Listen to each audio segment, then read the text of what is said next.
much for coming and chatting to me today, and I'd love to get to know more about you. Can you tell me a bit about your growing up? Where did you grow up, and tell us a bit more about that? Yes, sure, yes. First, I would like to acknowledge the traditional owners of the land, you know, from the past, present, and futures, and the ancestors, our ancestors, everybody's ancestors, the trees and flowers and all beings, yes. And I'm actually come from Laos.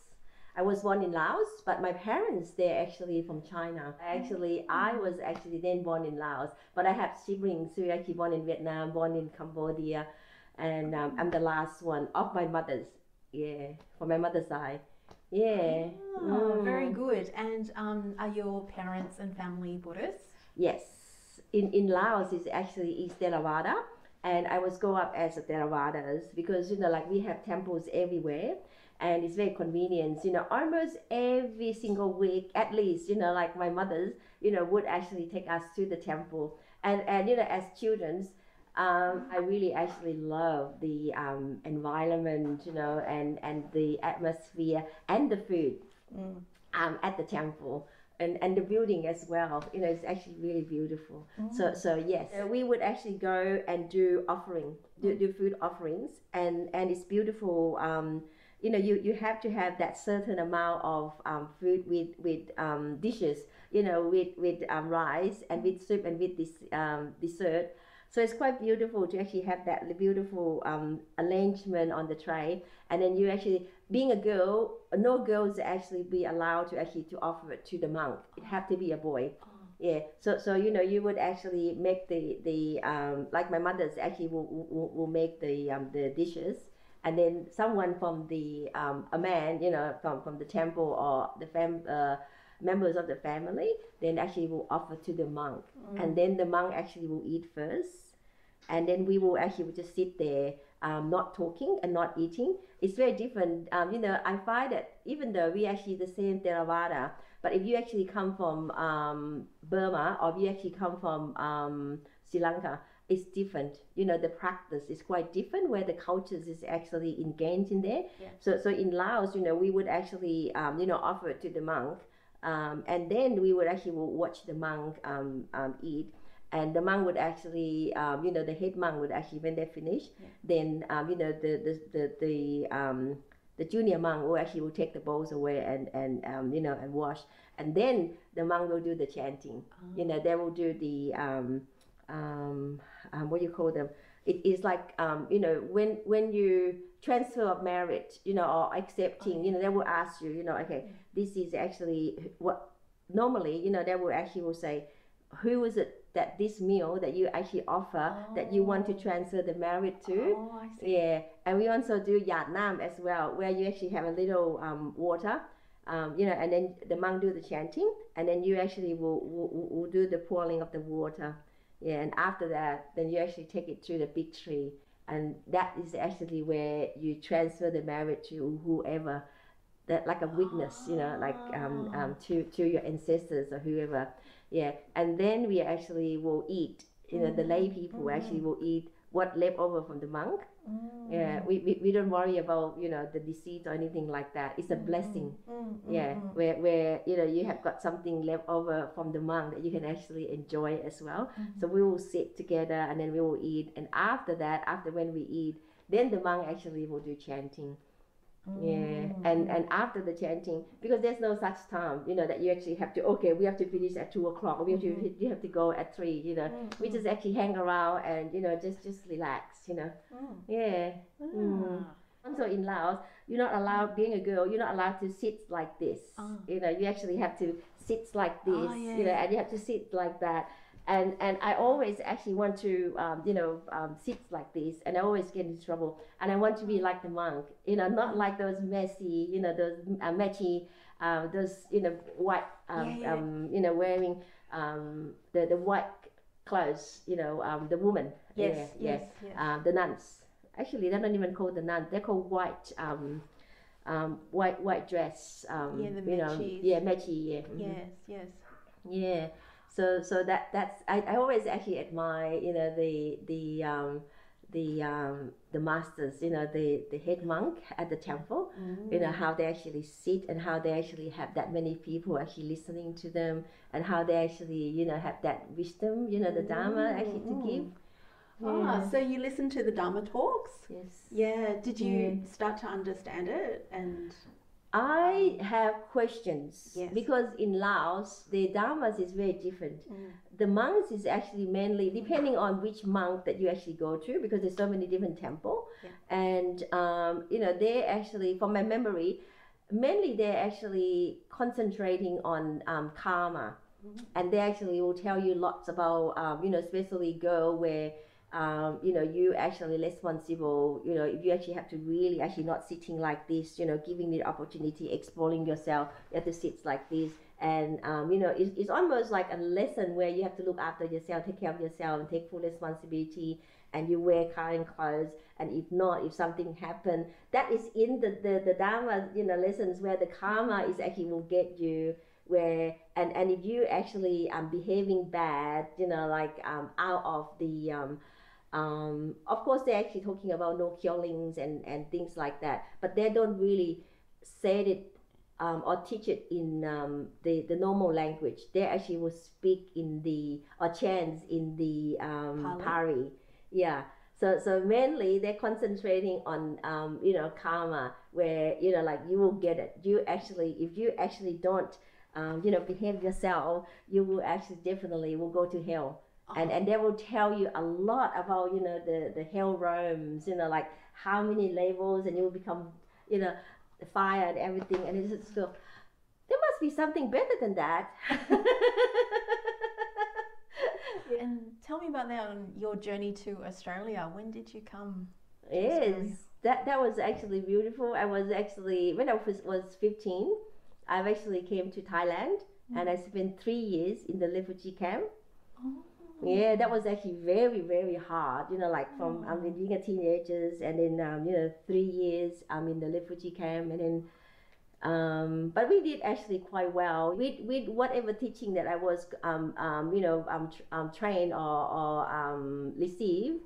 It was actually helping to keep myself safe, in that container, if you like, within that boundaries of you're a girl, you actually have to look after yourself, because you don't want to, if something bad happened to you, you wear the karma, it's your fault.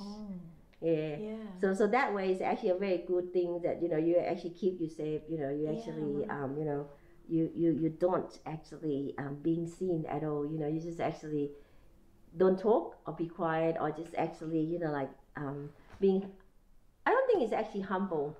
I would say my mom was very fearful, because she came to, because my dad actually did not come with us, just my mom and my sister, myself, my brother. So there's 4 of us, actually came to refugee camp.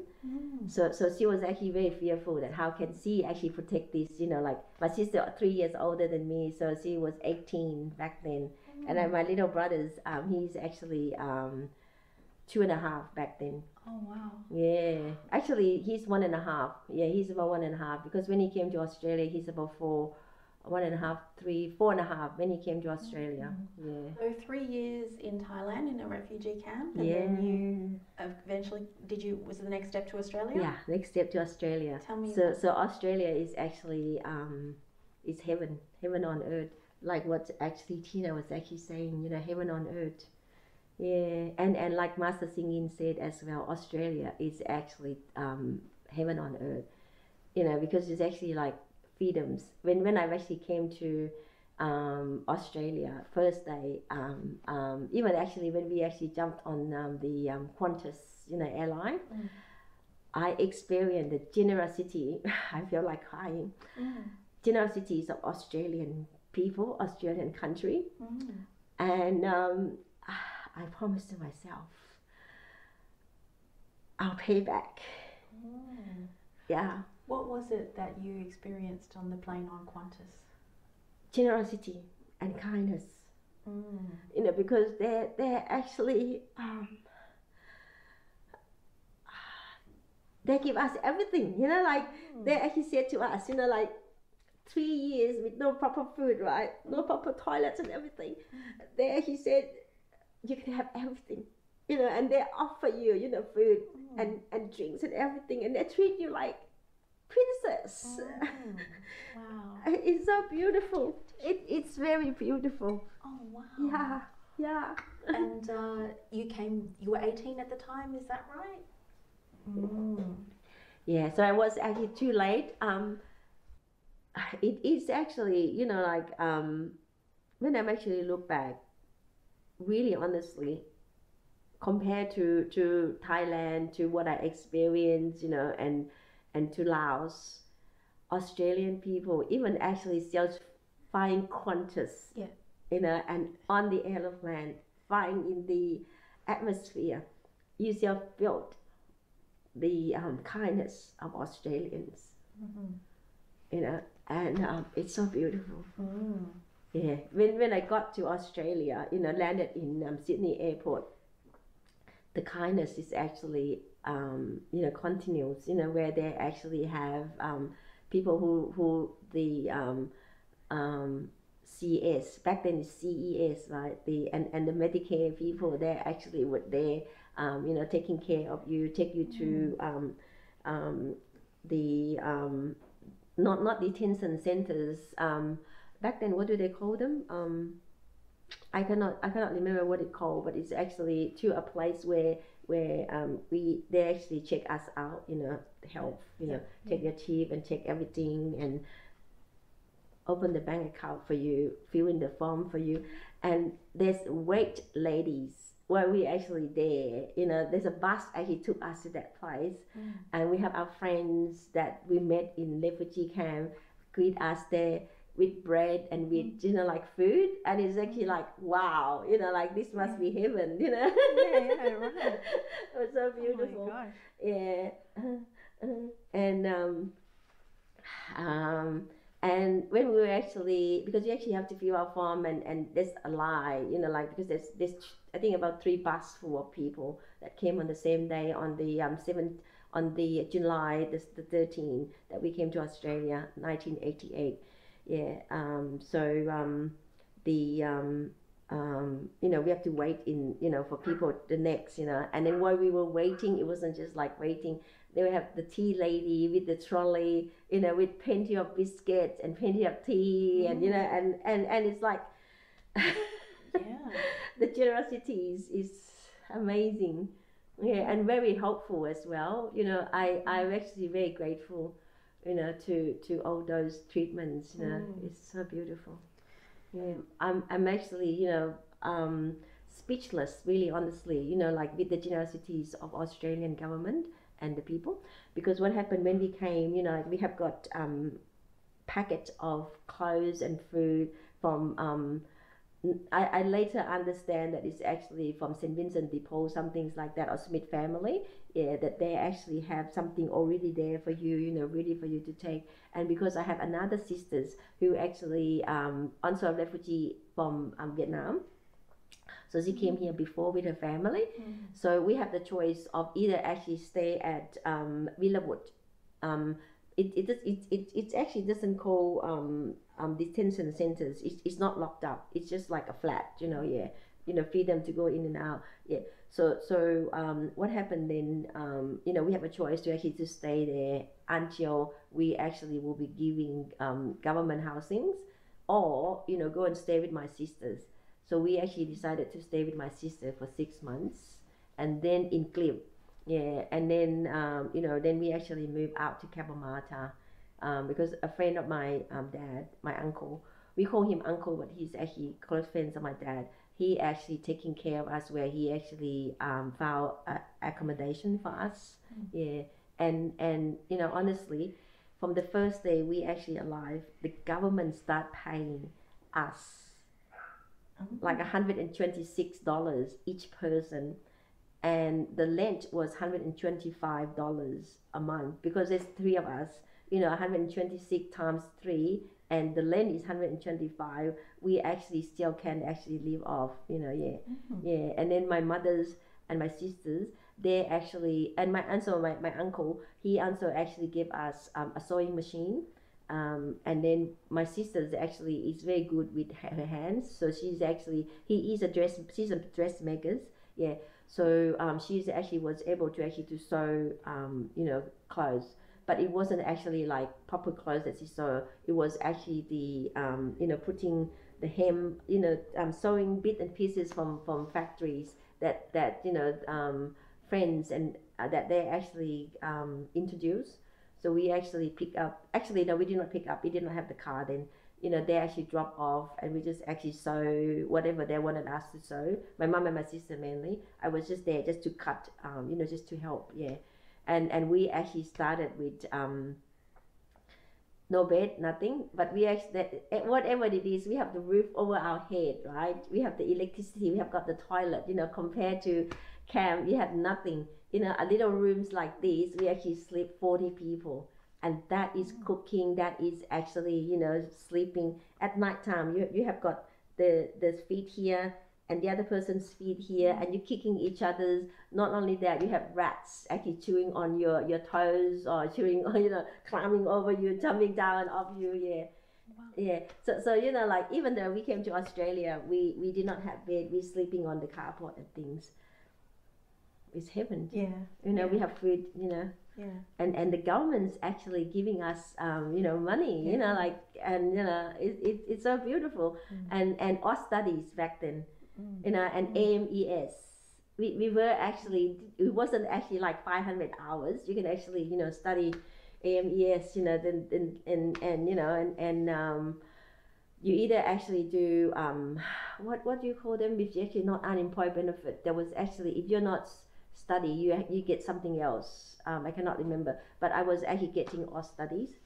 I've actually really believed in Kuan Yin Bodhisattvas, because even though when we actually was in refugee camp, my mother's actually we actually have got beautiful stories with Kuan Yin Bodhisattvas, because every time my mother's actually taught us how to actually to chant the mantra, the short mantras of Guanine Bodhisattva mantra. So every time when I'm actually in troubles, or I needed help or whatever it is, my mother the same thing too. So I would actually chant, and there's stories, where Guanine Bodhisattvas will just appear either in my dreams or in my real life. Like, for example, one of the time when we were actually in the refugee camp. In the refugee camp, you're like the building, so-called building, is actually made up of bamboos and newspapers, right? And the weather is actually quite hot and dry. So you just actually, fire is actually the biggest hazards. And every week there would be fire. One of these fire was actually, my mother said she's actually decided not to feed. So 3 of us was actually ran away from the fire with older people. My mother decided to stay behind. And I was chanting that chant. And I believe that Kuan Yin Bodhisattva was protecting us, because we went out there, I was actually in chaos. And we decided to come back to find my mother. So we came back, and it was very scary. So what happened is, actually we were chanting, my mother and I and all of us was actually chanting, 4 of us were chanting. Believe or not, the fire was actually on here, and we are here. I can feel very hot, like very, very hot, the fire. We did not get burned. The fire stopped. Would you believe that? Yeah. Yeah. And the next day, I was actually have the biggest headache. I have my head was actually so big, and I was actually sick for a couple of days. And because we don't have doctors, right? This is actually the refugee camp. So what do? Pray. Pray to Kuan Yin Bodhisattvas, like, help me. you know, if this suffering is not, if this pain is actually not go away, let me die. Take me. Yeah. I feel better. Yeah, amazing.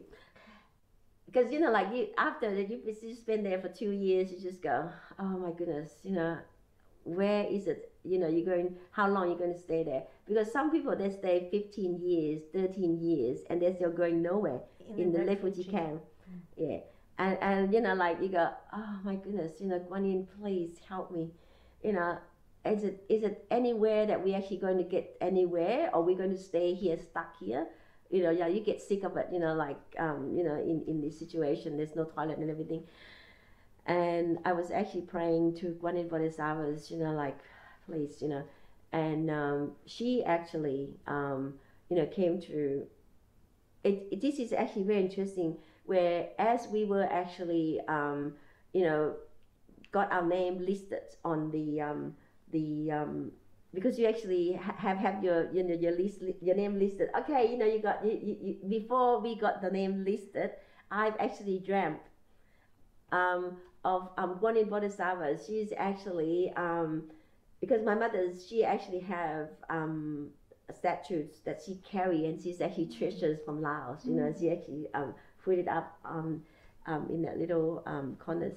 So anyway, I've actually, you know, was praying to her. I said, you know, like, where's how this is going to take.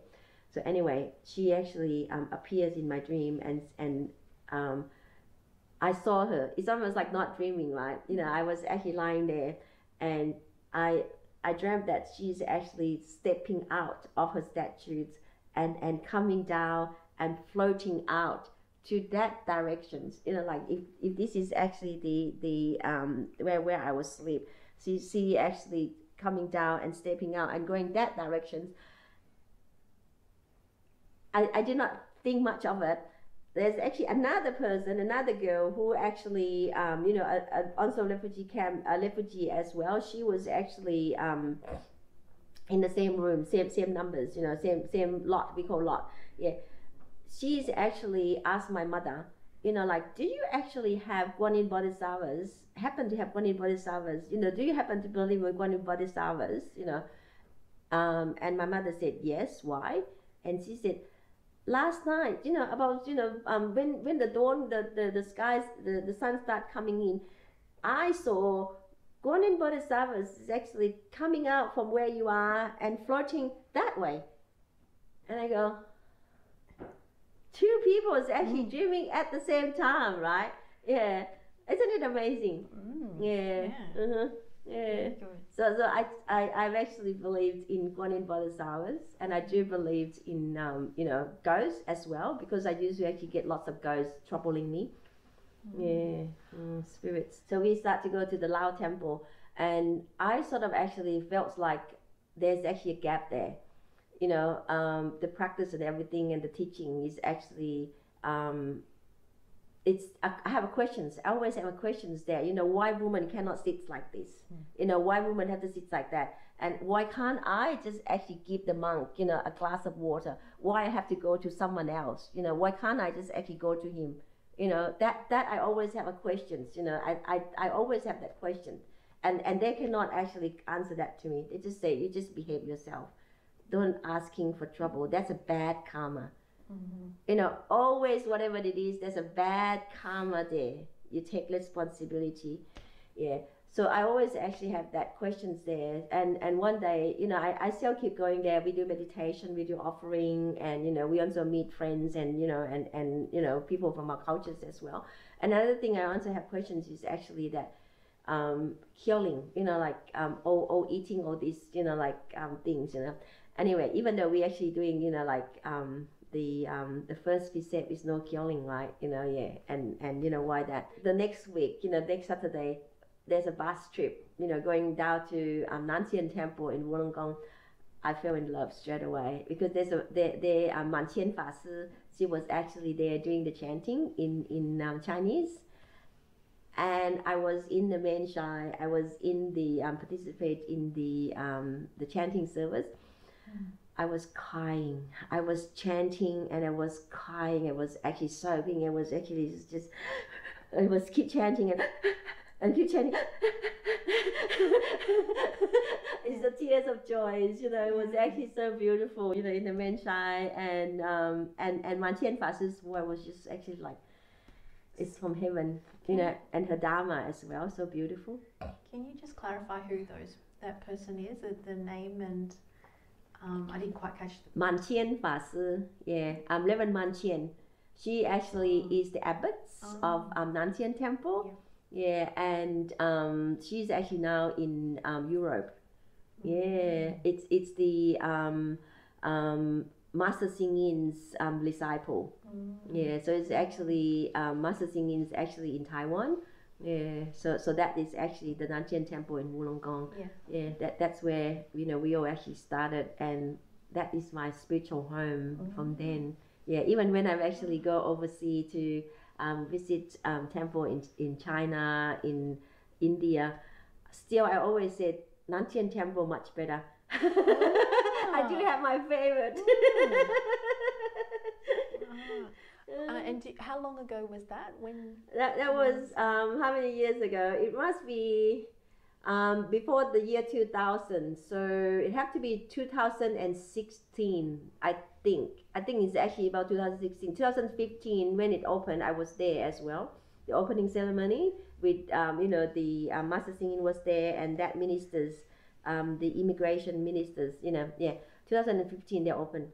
I was there. And before that, when the temple still actually building, my mother was actually one of the crews, with the bus trip, doing the getting people on the bus and get there, to support the building of the temple. Yeah, but I wasn't there then. I went after when the temple was actually all finished. Yeah. So you continue to do your practice there? Yeah, that's right. And regularly go there and listen to the teachings? That's right. Do retreats? Yeah. Yes. There is actually, I've actually was volunteering there. So, and I decided to actually just work 3 days. Yeah, so I work in preschool. So I've actually worked 3 days, and the other 4 days I actually went up there and stayed there. And I was actually very, very, very close of becoming a nun. I was fill out the forms and everything, and I was actually there, like that's my second home, and I wanted to actually become a nun. The life of, the carefree and everything was actually so beautiful. Yeah. So you even took the step to fill out the form? Yeah, that's right, but I did not actually hand it in. What was the what was going on in your mind? It wasn't the mind. It was actually I guess it's actually what you call them. It's not the karma, but it's affinity. It is actually in Chinese we actually call yin yan.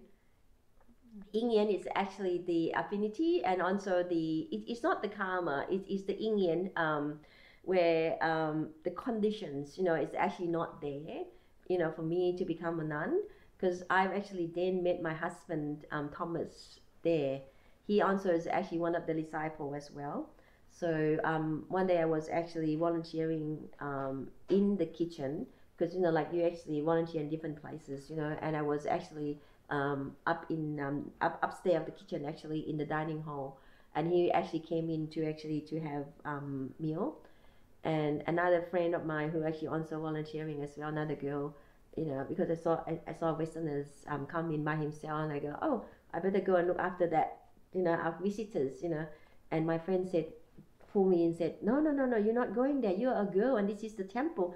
And I said, this actually, why boys and girls? Why have to be actually like you cannot go to the boy? Why not? I'm just actually going looking after a guest. This is our guest. This is my home. Yeah. And I said, no. I said, just. I just flipped her hands. I just went up there and just actually said, can I sit down? And we sat down, and I asked him, what you do and things like that. He said, oh, he's actually come here. He's a volunteer here as well, but he actually worked very hard. He worked in an IT, and and coming to the temple is actually is a relaxing thing, for him. And I said, what else do you do? I said, I go bushwalk. And I go, bushwalk? I'm coming too. And that's how you first met your husband? Yeah, that's right. Oh. So you know, like we went bushwalk, yeah, and that's how we actually, you know, yeah, yeah, and we got married at the temple, Oh, wow. at Nan Tien temple, Oh. yeah. I'm just a little mindful of the time. The time, yeah. I'm sorry. I just have a couple of more questions. So with Mettarama, how did you first come across Aya Severa? She's actually beautiful. I've actually met her at Bhante Sujato's talk at Paramata. Yeah. So you know, I met her and you know, and also actually Tina, actually before she came, actually Tina actually asked, she's actually said to me that there's actually a nun that actually coming to Sydney, and before she coming to Sydney, I need to actually to know if I can actually get, you know, people to actually to see if she can actually support her. And I said yes at that time, but Tina did not say anything afterward, you know. Yeah, and I met her at talk, and then I also went to see. Back then it was actually Sunim was also actually lived there as well, so I went to actually to see Sunim, but Aya was actually very quiet. She's always actually very quiet. She just said hello, and then she actually went back there. Yeah, that's how I actually met, you know, and started, and I love Bhante Sujato's, you know, whatever he actually do, and Tina is actually my friend as well, you know. Yeah. Yeah. And what's your motivation? What has made you want to support, you know, Mettarama and help it grow? And yeah, I always actually, like I said, I always actually have issues, you know, where why can't women, you know, be up there? Why women have to be menomachi, you know, why they actually have to wear white? You know, why is actually, you know, I always have that why, you know, like why can't that actually be you know, like equal, you know. Yeah. So Aya, she's actually very good at that as well. She's actually wanted, you know, up there, and you know, she's actually having that spirit and that will to actually to be up there. I'm actually not doing anything. I'm just actually, you know, if I can, I'm standing by her. If I can, actually push her a little bit. If I can, it's actually just actually there, be there, walking the path with her, because her path is also my path as well. Because I always actually kept that question when I was actually young, you know, why, you know, and like I said, I loved, you know, Bhante Sujato's and also Ajahn Brahm as well. You know, what they do is actually, it's amazing. You know, and Master Singin's the same thing as well. You know, if you actually read Master Singin's you know, books and his visions, you can actually see there's actually more nuns than monks, and he actually put nuns in positions, you know, in charge of all different temples. You know, and that is actually what I've actually really actually listened with. Yeah. And when these opportunities actually come, you know, why not? Yeah, why not? Yeah. That is a really good way, I think, to end the talk, and I appreciate so much, and I am sure a lot of people are going to love listening and seeing this. Thank you very, very much, Ling. Thank you. Thank you so much for this opportunity. Thank you. Yeah, thank you. Sadhu, sadhu, sadhu.